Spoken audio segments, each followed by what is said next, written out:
beloved Boss Mike Cervera.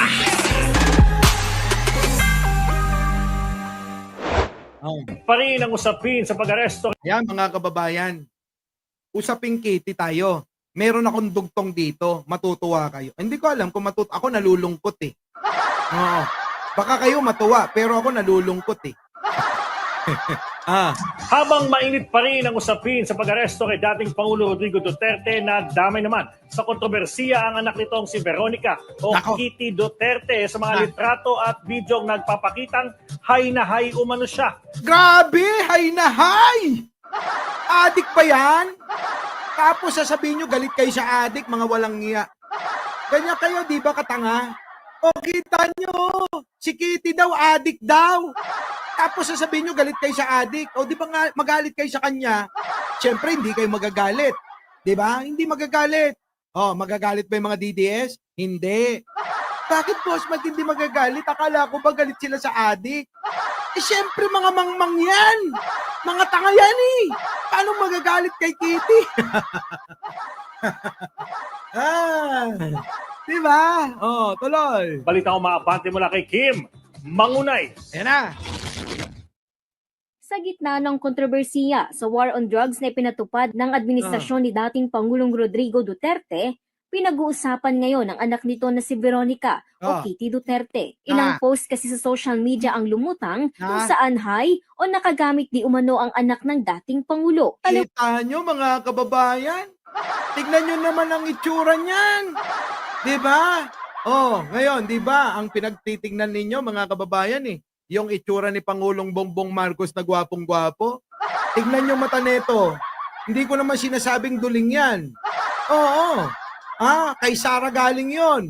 Yung sinabing duling yan, kay Sara galing yon sa ate niya. Oh, di ba? Pero tignan nyo naman ang mata. Bukod doon sa pagiging duling, sabi ni Sara, kita nyo naman halatang halata. Tapos ayaw niyong batikusin, kasi idol, idol nyo yung tatay niya. Kaya excuse siya, ganun kayo, di ba? Dahil anak ng idol ninyo, exempted sa pambabas nyo sa mga adik.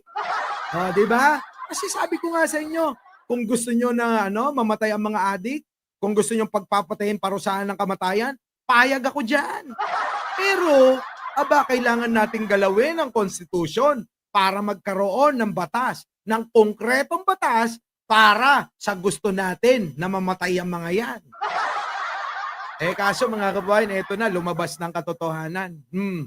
Mas ito sa kanyang ama na inaresto noong Martes at inilipad patungo sa International Criminal Court dahil sa implementasyon ng madugong kampanya kontra iligal na droga. Kaya naman maraming netizens ang pinagpiestahan ng mga larawan at video na mula umano sa dump account ng dating presidential daughter. Naku, mga kababayan, meron pa. Sino may gusto? Tuloy. Eto mga kababayan eto merong mga nag-leak sa social media na meron siyang mga malalaswa na mga video at mga litrato. Oo, meron daw pero nakita ko. Ayoko lang ipakita rito kasi hindi naman tayo tulad ng mga DDS, Hindi ho ako tulad ng mga DDS. Basta lang may maibalita, tira lang ng tira. Tandaan nyo, babae pa rin niya si Kitty kahit ganyan siya. Inuunawa ko siya. Baka naman, nung panahon na ginagawa niya yan, ay malungkot siya. Sana lang ako tinawagan para nadamayan ko siya. Diba, Kitty? Pag malungkot ka, pwede ba? Minsan ako tawagan mo, sigurado mawawala lungkot mo. Hindi tayo gagamit ng kahit na anong pinagbabawal na gamot. Magsasalita lang ako, sigurado magiging sunod-sunuran ka. Pag sinabi kong ibaba mo, may baba mo yan. Yang alin, cellphone mo. Cellphone ho yung tinutukoy ko, Oo, cellphone. Kasi baka mamaya mapicturean ako.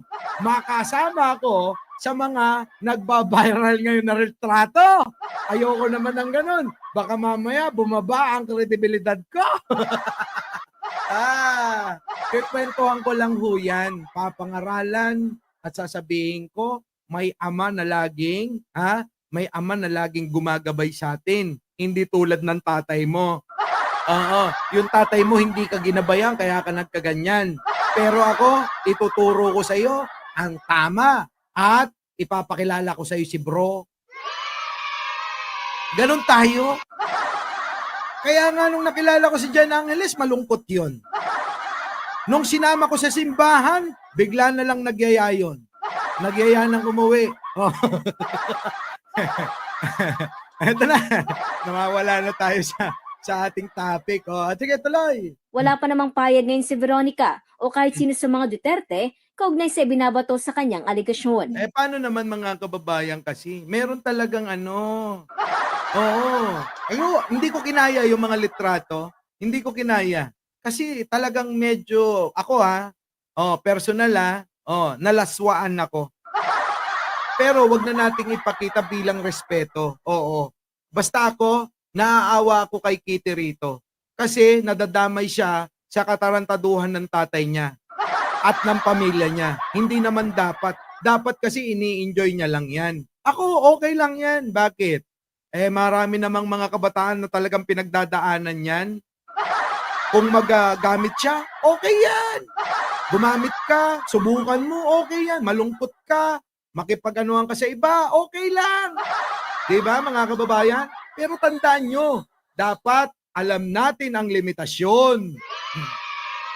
Huwag kayong magpaka-ipokrito dahil marami sa inyo sumubok din na tumikim ng mga yan. Huwag na tayo magpaka-ipokrito. Marami sa inyo dyan, tumikim din ng na yan. Para sa malaman nila kung ano ba talaga yan.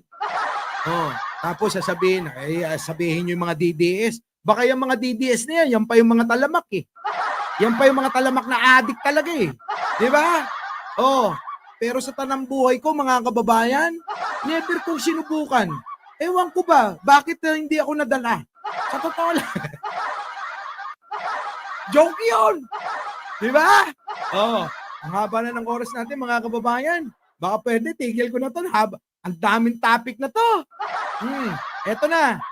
Kunin natin ang opinion ng ating mga kababayan. Pagkakakulong ni Duterte. Ano masasabi mo sa pagkakakulong ni Duterte? Ate, yari ka, ibabash ka nila. Ate, ibabash ka nila, sigurado ako. Nararapat lang. Bakit po nararapat? Mapagbayaran. Ayan mga kababayan, ano sabi ng mga tao? Nararapat lang na panagutan ni Digong ang kanyang kasalanan. Pero bakit taliwas sa mas nakakaraming mga Pilipino na matitino ang gusto ng mga taga-suporta ni Digong na dapat pawalang sala yan? Saan kayo nakakita ng isang kriminal na papawalang sala? Kung gusto nyo pala ng ganon, ay ba'y palayain na lahat ang nasa kulungan? Kung palalayain si Digong, pawawalang sala si Digong, pawalang sala nyo na lahat ng mga nasa kulungan. Para parehas, hindi iisa lang at hindi kayo namimili. Pagbayaran ang dapat bayaran. Ano pong mensahe nyo sa mga pamilya na ulila? Ngayon lang nila makakamit ang talagang hustisya. Kita nyo? Ngayon lang nila makakamit ang talagang hustisya. Tapos Diba? Ano sabi ni Tosa? Bago mo tapusin, Boss Mike, ano ba talaga si Sangkay? Supporter ni Pangulong Bongbong yan. Oo. May kanya lang sariling opinyon. Ako po mga kababayan, kahit ho DDS kayo, kahit ho anong posisyon ninyo, kahit anong opinyon ninyo, tulad ko, nire-respeto ko yan. Tandaan nyo, mas marami na dapat na binabatikos ay yung mga leader ng bansa. Hindi po yung mga kapwa-vlogger. Tandaan nyo yan, hindi ko ugaling bumanat ng kapwa-vlogger. Maliban kay Maharlika at saka kay Nino. Kanino? Kay Banat Bay na talagang nililin lang ang mga Pilipino. Pero tayo mga kababayan, hindi tayo ganon. Bahala kayo sa opinion ninyo. Ganon. Tuloy. Masaya po ba kayo? masaya. Oh, masaya sila, mga kababayan. So, paano na? Ha? Our beloved